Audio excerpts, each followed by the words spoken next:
Hello friends. Last week I asked for questions on all of my social media, on my YouTube community tab, and I got a ton of questions. Last week I did share a video where I answered a whole bunch of the questions, but a bunch more came in after I made that video. So there's a lot of good questions. I wanted to answer them. So there are still a lot of questions, so I am splitting this up into two parts. So if I didn't answer your question last week, if I don't answer your question this week, watch next Monday, because next Monday I will share part 3 of this Q&A. So let's get to the questions. Really quickly to interrupt members, make sure you check out Member Monday this week. I shared a whole bunch of behind the scenes from my overnight solo camping trip where I did astrophotography and nature photos, but I also was one of the first people into the Grand Canyon when it opened on Memorial Day weekend, and it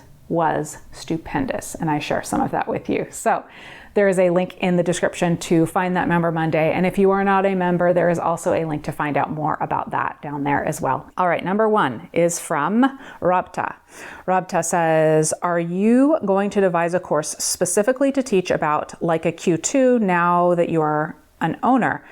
I will then become a member if you choose to do so. Peace. Well, I don't plan to do a specific Q2 course for members, because the Q2 works like any other camera. So I do mention the Q2 in the courses. In specific, I have mentioned it in the Basics of Photography course as a fixed lens camera. However, if there's something in particular that you want to know about the Q2, let me know, because I might just do a video on it. Hank says, how do you stay motivated or get new ideas for taking photos? That's a really, interesting question. I've heard that question a lot. I have addressed this many times. I do have a bunch of videos on how I get inspiration and how I stay motivated, but it all boils down to I love what I do, and that helps with everything. I think that for me, I have found the things that I know can be my kind of go-tos if I need to stir up some creativity. I know that I can go to the art museum. Right now I can't, but normally I can go to the art museum or any museum, a history museum, anything at all, because I love those spaces and I love learning about things. I know that will get my brain going in that way. I know there's also a lot of other things I can do. I can go for a run outside, or just go for a hike or a bike ride or anything outside. I know that I can do other artsy things. I can color with crayons. I can build a Lego something or the other. And I know that all those things will help me stir up creativity. But I am lucky in that I do just have a deep well of creativity in me because I love what I do. So that's my answer. Caesar says, which Nikon APS-C camera would you use for wildlife photography and which lens? Okay, I would either use the Nikon D500 or the Nikon Z50. The Nikon D500 is going to be a little bit snappier for you, but the Z50 is also a valid choice. In the review of it, I have wildlife shots.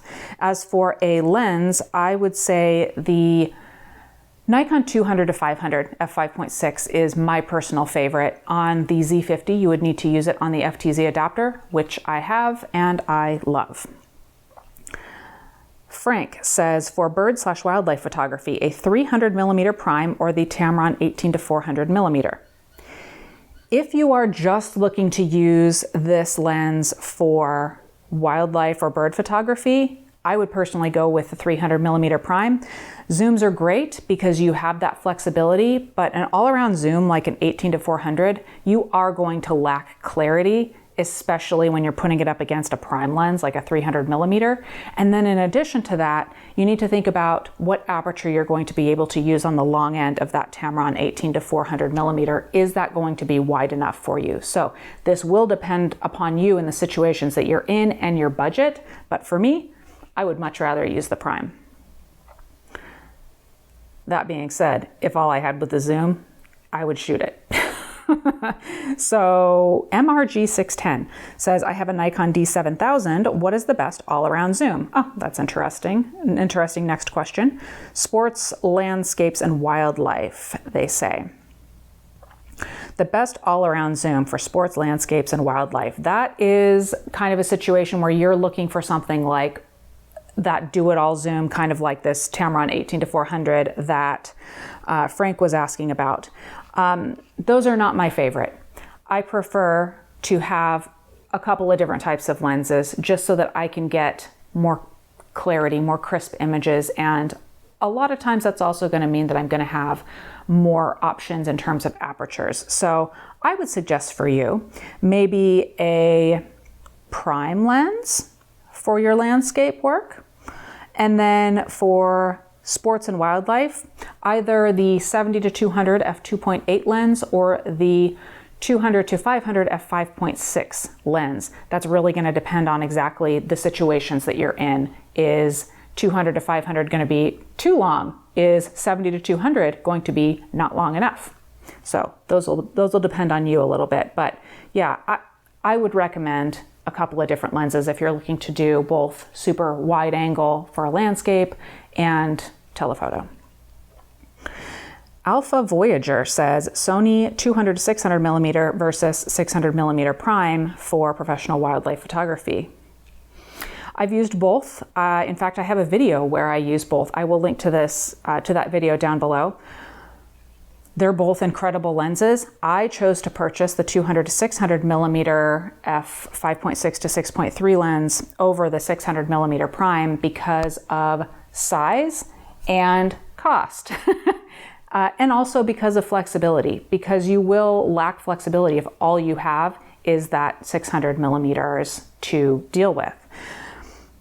That being said, that 600 millimeter lens, it was so good. It also opens up to f4 not throughout the zoom range because it's not a zoom. It opens up to f4 where the 200-600 is f5.6 to 6.3. So something else that you might want to think about. Mixa Plays says Nikon Z50 or Fuji X-T30.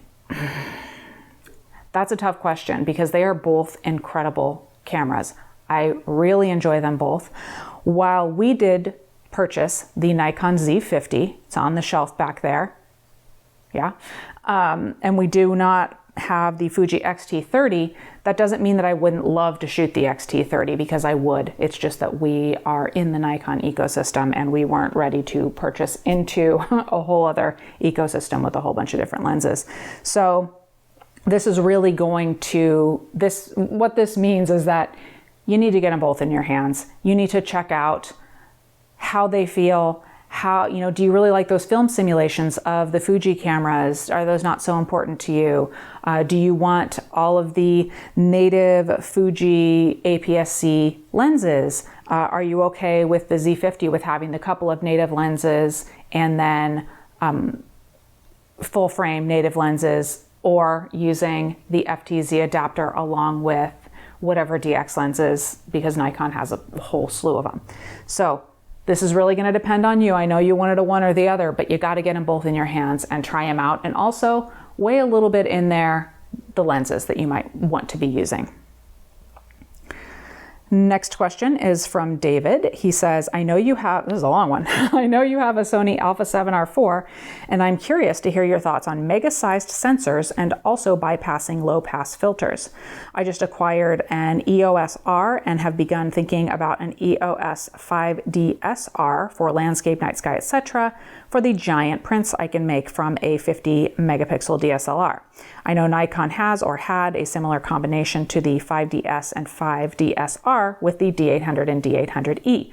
In the real world, he says, of landscapes and night sky, I don't think moire will be that much of an issue. Correct. Have you any insight on this issue and therefore the choice between the two cameras? Then again, I suppose I could wait and see what the EOS R5 turns out to be. That's all of our questions, right? Should I wait just to get the next one? Should I go ahead and get this one? Oh my gosh. So I think there's a lot of words there. I think really what you're asking is my thoughts on like high megapixel sensors, and what do I think of the the low pass filters or lack thereof. With regard to cameras like the Alpha 7R4 that have a whole lot of pixels on that sensor, there are considerations. I went ahead and purchased it. I also have the Nikon Z7, which also has a lot of pixels. I do think there are some considerations. And in fact, I did just share a video last week on my suggestions for workflow and file management with these large file sizes that come out of these cameras. So I will link to that down below so you can check that out if you're interested. And as for the question of a low pass filter, I wouldn't purchase or not purchase a camera for that, or because a camera did or did not have the low pass filter. At least if you're talking about, landscapes and night sky, this idea of moire is just not an issue very often. So I wouldn't personally worry about it. And I think that answers your question. I wouldn't worry about it. All right. The next question is from Patrick. Patrick says, does it make sense to buy the Nikon Z50 now? There are no Nikon DXZ lenses, and Z full frame primes are very expensive. There are 2 Nikon DXZ lenses. Sigma and Tamron haven't jumped onto the Z train yet. Yes, that is correct.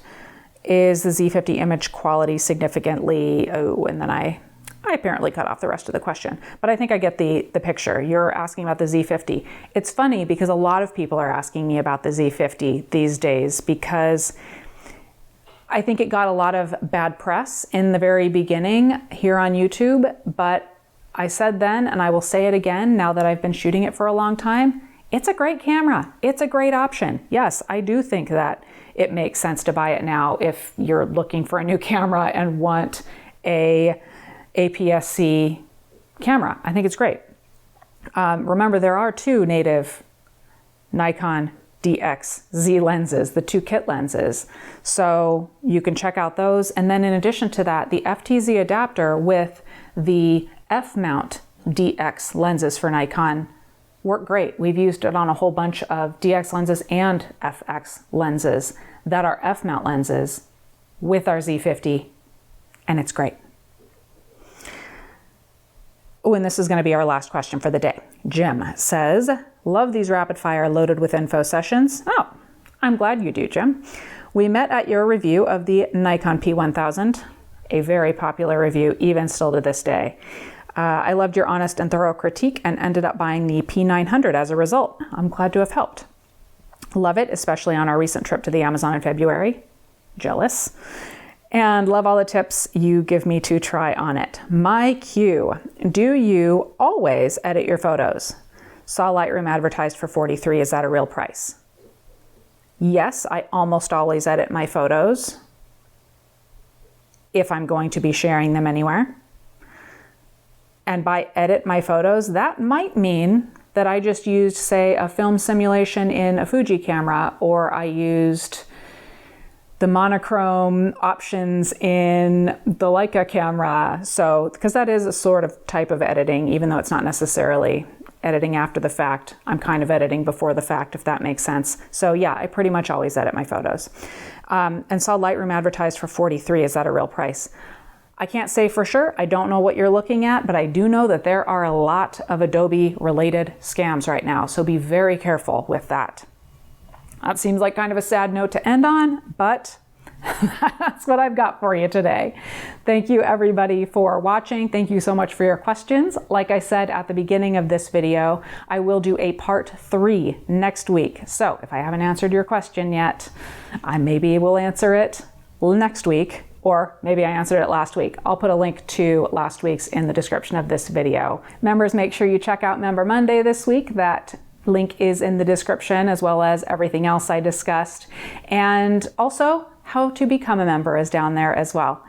Thanks everybody for watching, and like this video if you found it at all helpful or entertaining, and subscribe if you haven't already, and I'll talk to you soon.